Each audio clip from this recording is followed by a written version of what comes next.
What's up, guys? Welcome back to the channel. Today's video is another one of my little talking about my book ones. Eventually making these videos will actually inspire me to actually write it so I can give you some excerpts. That'd be kind of cool. But for the moment, we're going to sort of discuss the races and the monsters and sort of some of the characters that exist. Here on my phone, it's annoying me.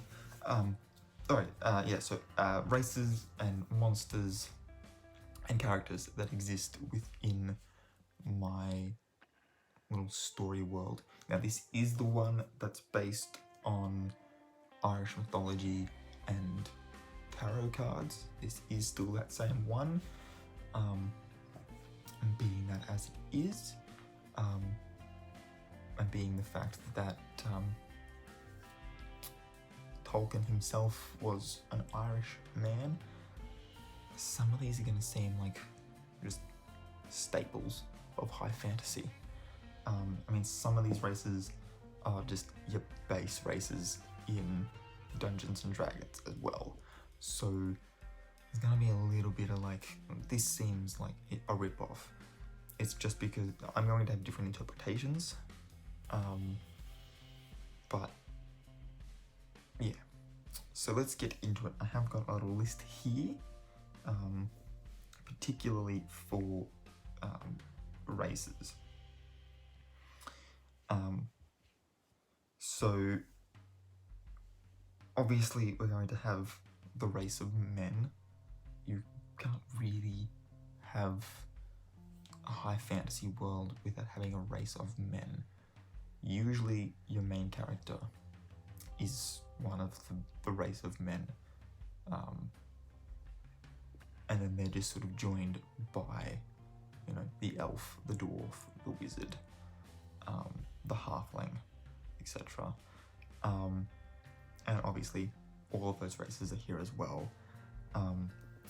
In Lord of the Rings and like the Middle Earth stories, the halfling race are the hobbits. But I'm going to be using the D&D terms. So yes, so elves, dwarves, let me tick these off as I go along. Elves, dwarves, halflings.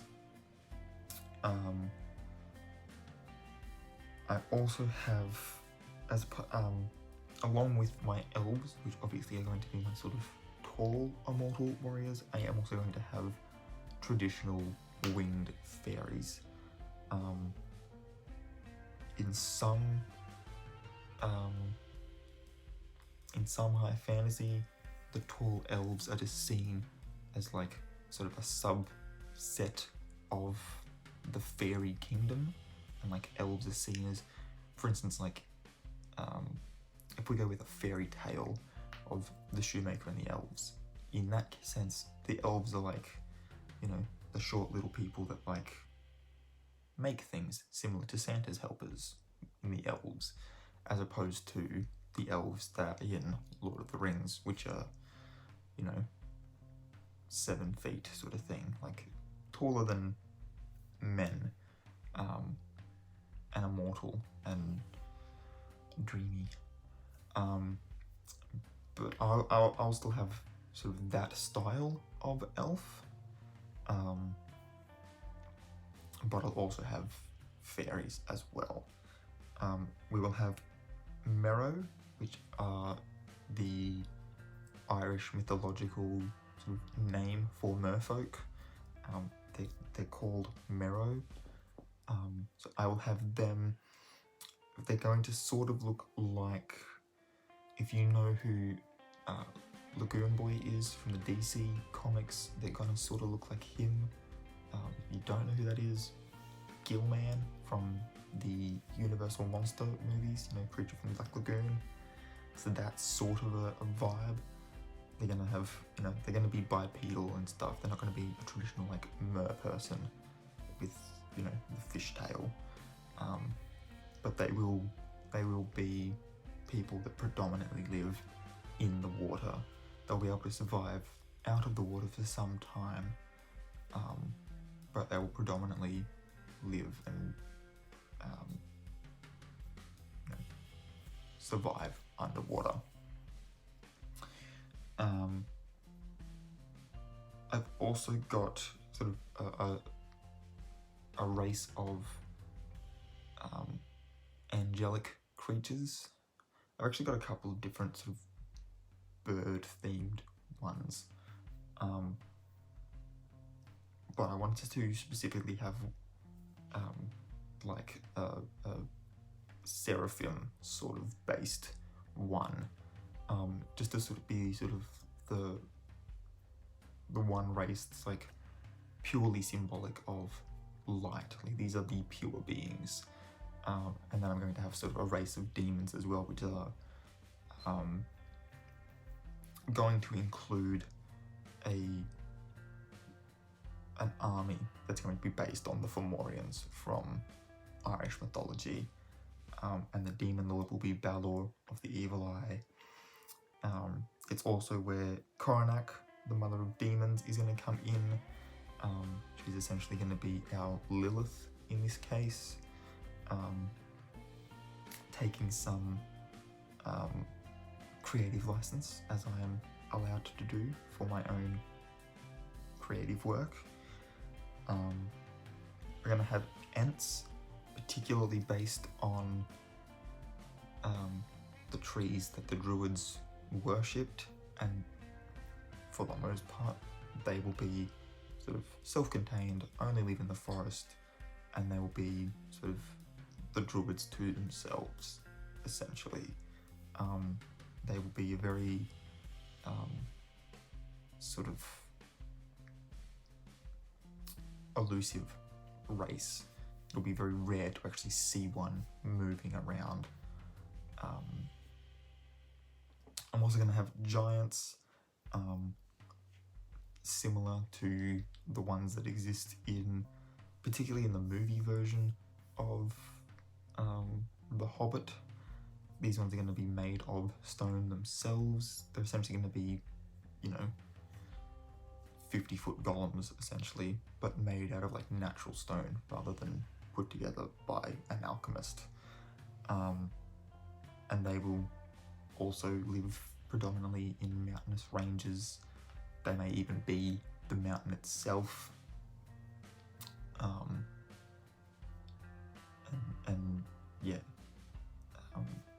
They'll be quite interesting.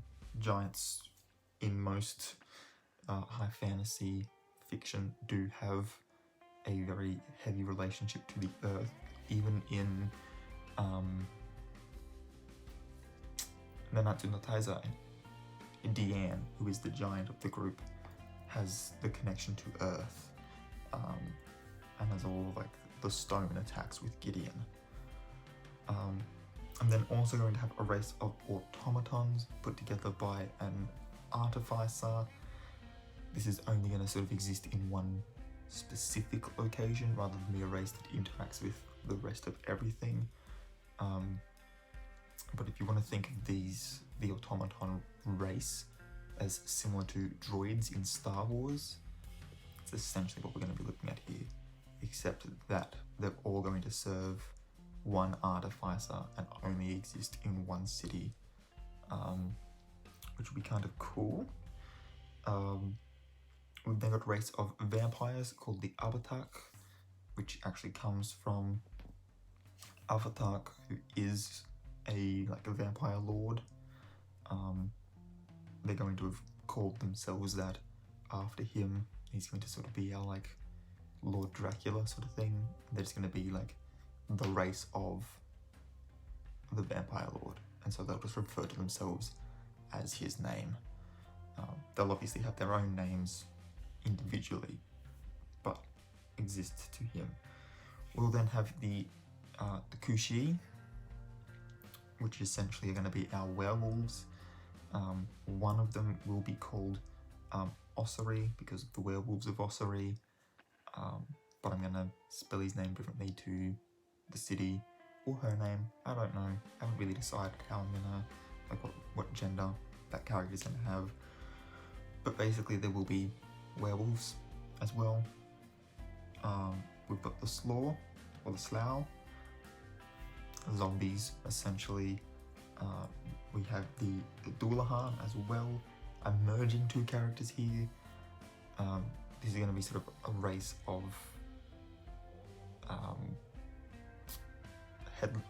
headless hunters. They're going to be sort of the ones that participate in the wild hunt, and I'm merging them with the character of Jack-o'-lantern, so that instead of Dullahan carrying around a human head under his arm, he carries around the pumpkin head. So obviously we get sort of that pumpkin-headed Jack-o'-lantern figure in there as well, because that's stingy Jack. In the original myth, it's a turnip, not a pumpkin, but pumpkins are more popular, more well known. We'll obviously have leprechauns, and I'm thinking that leprechauns, Fardarics, and chlorocorns are all going to be different. So like a chlorocorn, for instance, is a leprechaun that likes hiding out in breweries, and they're just constantly looking for alcohol. Fardarics are also known as the Red Man, and they're essentially leprechauns, but they wear red and are far more dangerous than leprechauns. But I'm going to make all of these different roles in sort of the gnomish society. So leprechauns are going to be part of the gnomes. We've then got the Banshees and Cliodhna, the Banshee Queen.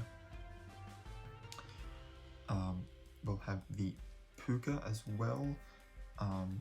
Puca are sort of the half fairy race, or our half elf, or our half dwarf. And they will be essentially they will be what a changeling grows into. So changelings in Irish mythology were when fairies would come and they would swap a human child for a fairy child, and the fairy would grow up with the human parents, and they would generally have some sort of they take on a generally human appearance, but have some other sort of very fey looking attribute, as well as a particular affinity for a certain branch of elemental magic, whether that be earth magic or wind magic or water magic or fire magic. And so yeah, changeling children would grow up to be Puca adults, and then if two Puca got together, their child would then be a changeling. And so in order for that child to actually grow up at all, it would have to be swapped out. And so they sort of diverge away from true fairies in that sense. We'll then have ghosts, obviously. Ghosts are sort of a quintessential, like we've already got the rest of our sort of gothic horror in there, so ghosts make sense. Goblins, orcs, trolls, that sort of thing. Dragons and sort of dragonborn as well will exist. I'm not sure if I want the Dragon King to actually be a full-on dragon himself, or just like a highborn of the dragon race, and sort of have that those humanoid sort of body, but with like the dragon head and the wings and a tail. I'm not entirely sure if I want them to be like big dragons, or just like human-sized bipedal dragon people that can still breathe fire and speak arcane languages. We'll then have our Djinn. I'm using Djinns in place of Tieflings because I've already got demons as well, and I just think it'd be really cool to have Djinns, especially because predominantly Djinns and, you know, Efreets, nymphs, sylphs, dryads, those sorts of things have more sort of Mediterranean, Middle Eastern vibe to them. I can sort of make the culture that they come from more sort of out in a desert somewhere, very inspired by that side of things, just to help sort of make the world feel like it has more than just Irish culture in it. We'll then obviously also have just general elemental beings that are different from Djinn. Djinn will actually be a specific humanoid race. Elementals will just be embodiments of the elements, and that will extend to you know, ice and steel and wood and, you know, thunder and that sort of thing. On to a couple of creatures as well. There will be a horse that can ride across water or land, either way, at an incredible speed. It will be based off of the same horse in Irish mythology, known as Enbarr of the Flowing Mane. I'm going to make catching it sort of a major part that has to happen in order to be able to reach the Fountain of Youth, Holy Grail, in the Cup book, because obviously being able to ride across the ocean to get to where it is, and it's going to be the same one where Oillipheist, the Leviathan, it's going to be the same book, because obviously that's a sea serpent, so they'll have to ride Enbarr, be able to fight off the sea serpent, which will guard the Fountain of Youth and the Holy Grail.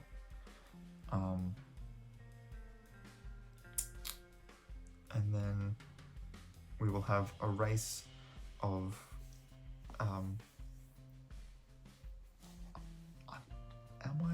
do I have that spelled correctly? Let me just have a quick look here. I don't know if I've got this spelled correctly. I'm gonna quickly double check.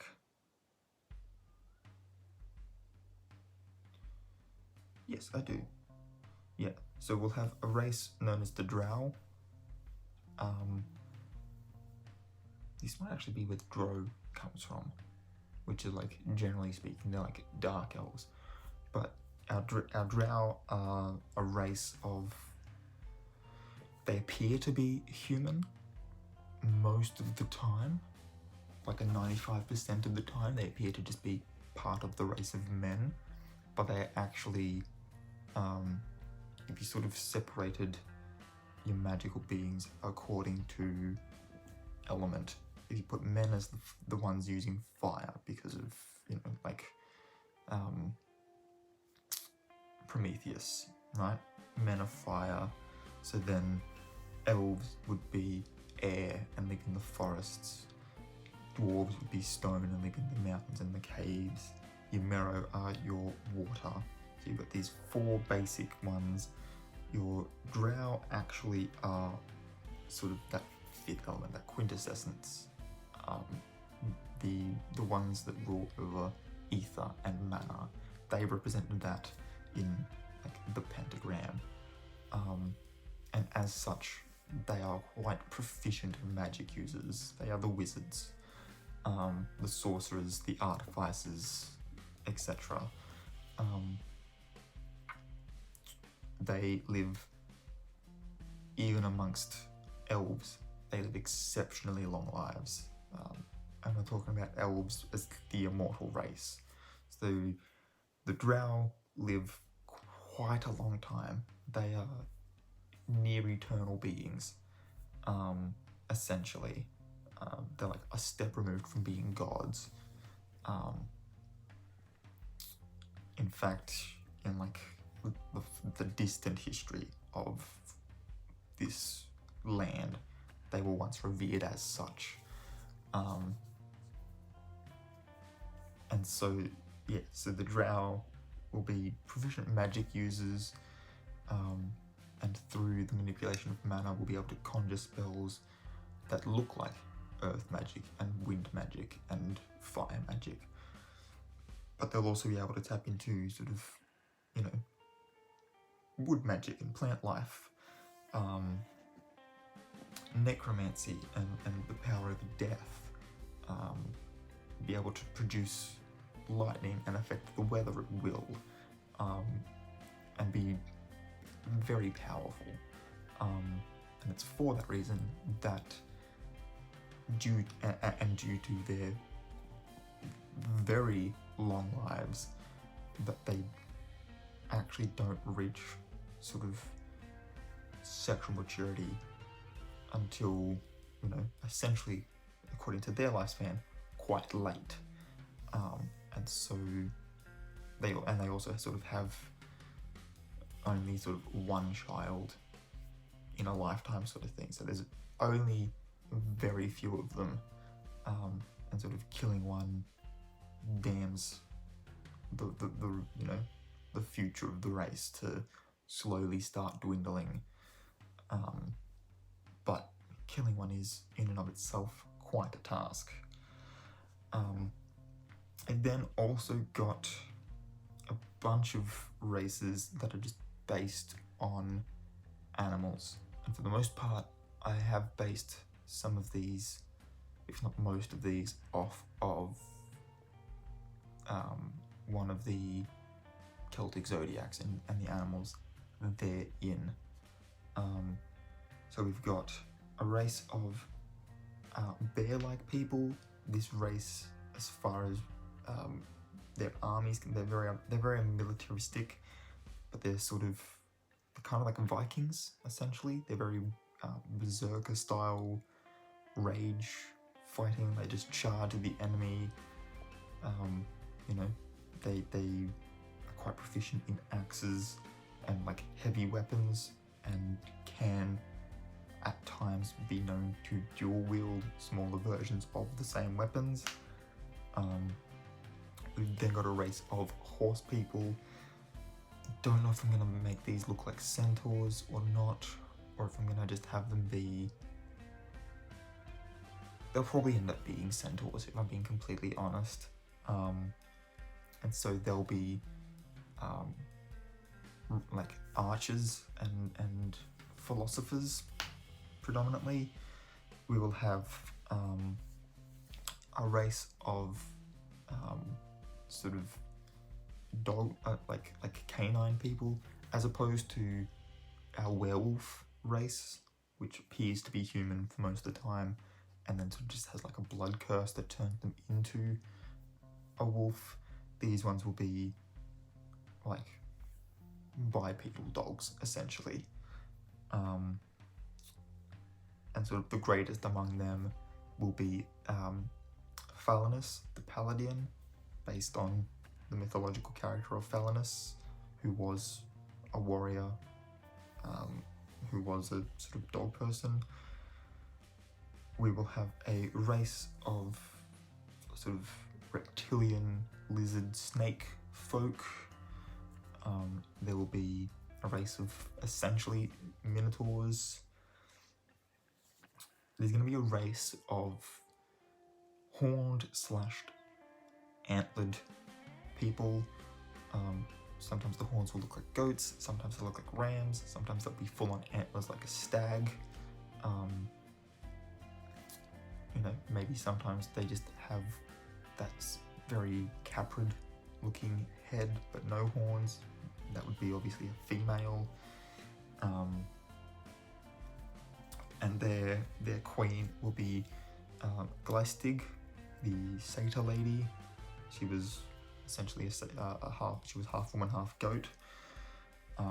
There'll be a race of Leonins based on, you know, basically all cats, whether that's, like a household cat, or a lion, or a leopard, or a panther, or a cheetah, or whatever. There'll be a couple of races of bird people, like I mentioned. So we'll have one that sort of is crows, and they'll sort of walk around very sort of hunchbacked. They'll generally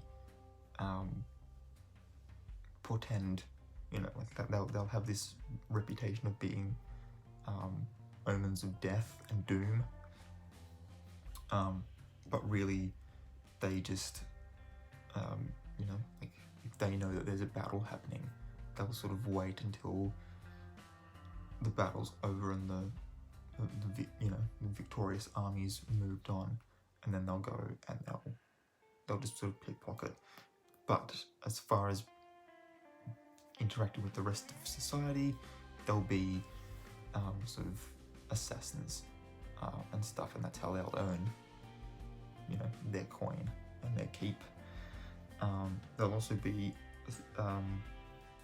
essentially like a race of swan people.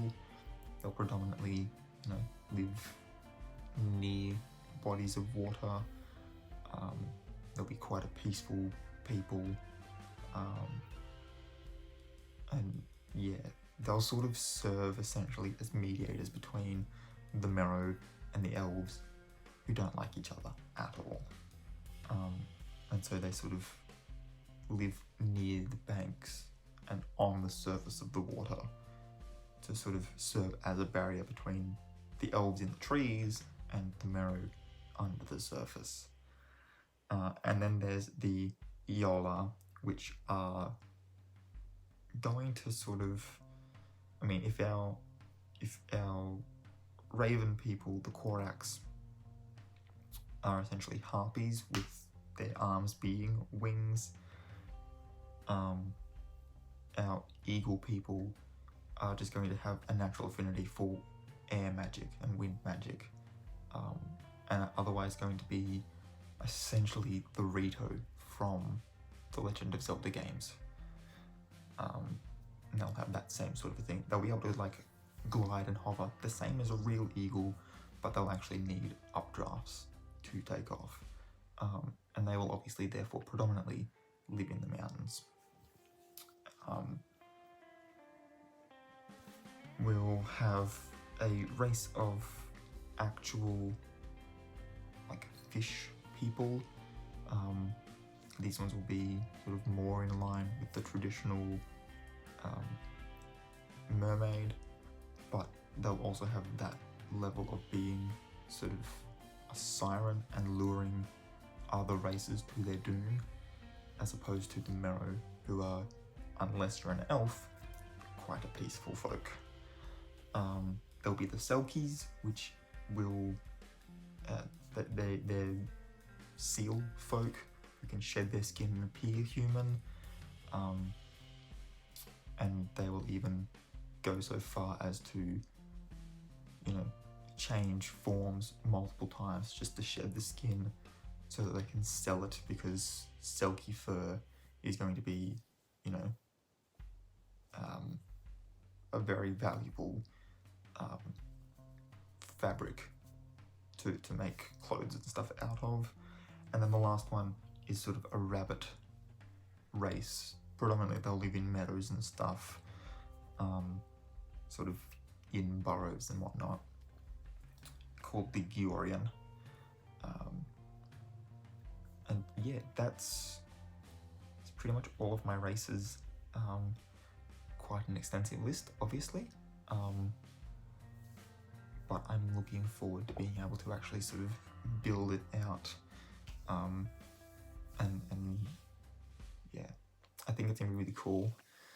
I'm still world building and sort of getting together a basic synopsis for the series as a whole, and then how each one's going to fit as a step to completing the story. and then going a step further to how each chapter fills out a particular book, in keeping with what that book's got to be within the series. So it's quite a bit of work, but I'm really enjoying it. And I hope you enjoyed this video. So that's all I've got for this video. What question are we up to today? 28.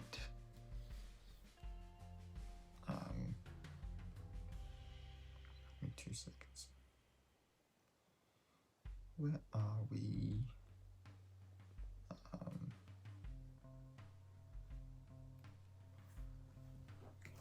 So our questions for myself, question 28 is, when was the last time I gave up on a goal? Why did I give up? What lessons can I take from this? Being completely honest, I think quite recently, actually. It's a goal. Cool. It doesn't say a dream, it says a goal. So the goal I gave up on recently, if we're being completely honest, is getting my PT certificate. I'd love to have it so that I can have sort of guaranteed work, you know, guaranteed full-time work if AFTRS doesn't, you know, sort of pan out the way I hope it will. I'm sure it will.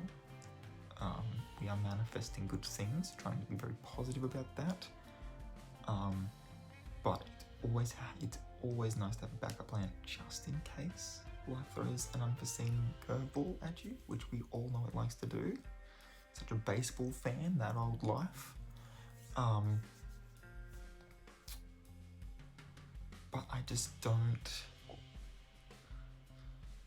Trying to organise doing this work placement has just been like, it's been about 2 months, and it's been back and forth of, yes, you can do it here, actually no you can't, COVID's now locked us down, we're back and we're open, but like I need this information now.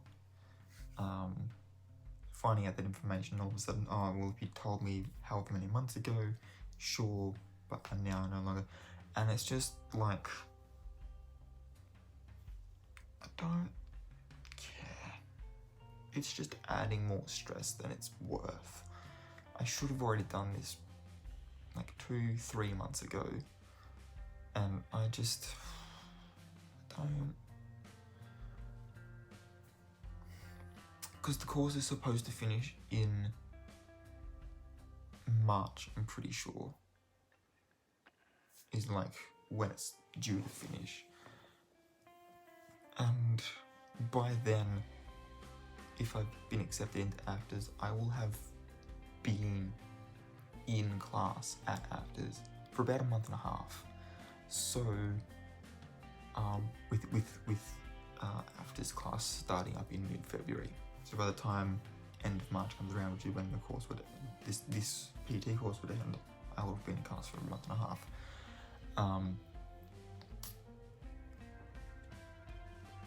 And I don't want to try and be juggling the end of one course and the start of another, because obviously on this side, where it's the end of something, that's where all of like the big exams are. Whereas on this side, this is where all of the like foundational knowledge that the rest of the course rests on is given. And like, here's the facilities, here's these teachers, here's, you know, very important to be fully attentive here, but also needing to be fully attentive over here as well. And so it's just going to be easier if I just go, okay, well, I'm going to take the L. I know I still have to pay for this course, so I'll finish paying for it, but I'm not continuing. I'm not continuing with it. I'll pay for it, but I'm done. I don't need the stress.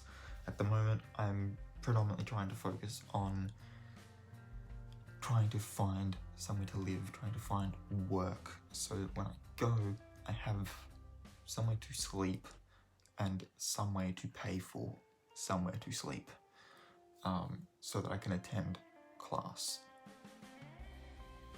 Like, I need those two things so that I can do the one thing that I'm going there to do. So those are sort of where my priorities are at the moment. So it's not like I've completely given up on like, oh well, I don't want it sort of thing. It's just that this opportunity has fallen into my lap to do Actors, and Actors is something I've wanted to do for years. So I might as well pursue the greater dream and let the sort of lesser one fall to the wayside, even if it's just momentarily, while I focus on doing this one. And if this one means that I never have to look at this lesson again, then it's no loss, because I'd rather be doing this one anyway. So yeah, that's me. That question will be in the description down below, as well as a list of, or a link to a list of Celtic mythological creatures. So you can sort of have a look at the inspirations for some of the characters and some of the races. If you are new here, please hit the subscribe button. Don't forget to hit that notification bell as well if you want to be notified when I upload new videos. If you enjoyed this one, please give it a big old thumbs up. And until next time, guys, keep your head screwed on.